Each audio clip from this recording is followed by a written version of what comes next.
Allan o'r 20 corff nes I edrych arnyn nhw, Undeb Rygbi Cymru sydd fo'r mwyaf o ddilynwyr ar Twitter. Doedden nhw ddim wedi trydar yn Gymraeg o gwbl, ac Mae Hac yr Wythnos wedi gwylltio fo'r prinder sylw i'r iaith.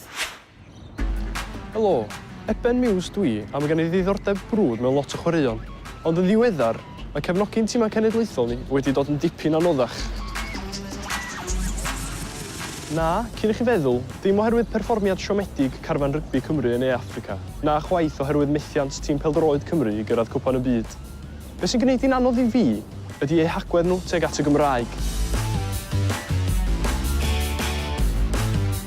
O gwpan y byd I gemau llawr gwlad, mae gan chwaraeon ddylanwad mawr a dyddiol ar ein bywydau ni, a felly mae'n amser iddyn nhw gymryd cyfrifoldeb dros y Gymraeg.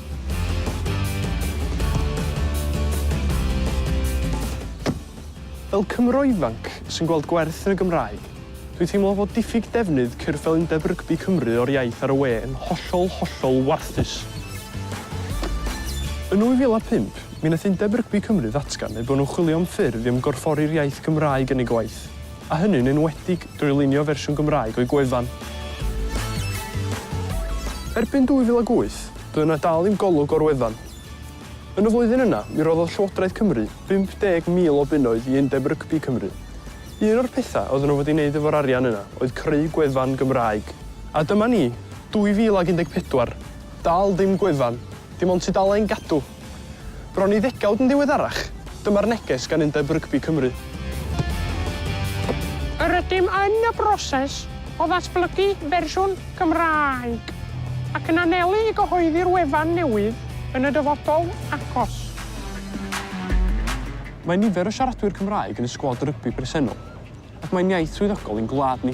Ond eto, mae sefydliad cenedlaethol, cenhadwyr ein gêm genedlaethol, sy'n derbyn symiau anferth o arian cyhoeddus, yn cael rhwydd hynt I drin y Gymraeg gyda dirmig. Mae'n warthus. Dwi'n cefnogi'r tîm cenedlaethol yn frwd, ond mae'r sarhad parhaus yn ddigon I droi'n stumog I.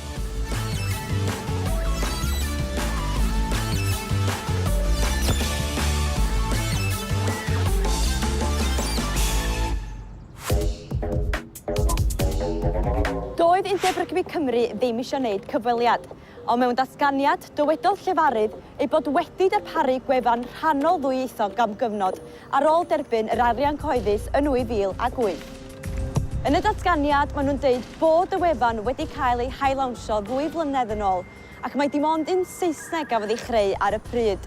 Ond maen nhw'n dweud ei bod wedi neilltuo pres i'w chyfieithu ac ei bod wedi llunio polisi iaith newydd mewn cydweithrediad a swyddfa comisiynydd yr iaith. Nath y llefarydd ddeud bod y cyfryngau cymdeithasol yn faes newydd iddyn nhw, ac bydd y defnydd o'r Gymraeg ar y cyfryngau hynny yn cael ei ystyried yn y dyfodol. Ar ôl y toriad, ydy cynllun cyflymu Cymru I wella ban llydan yn symud yn rhy araf.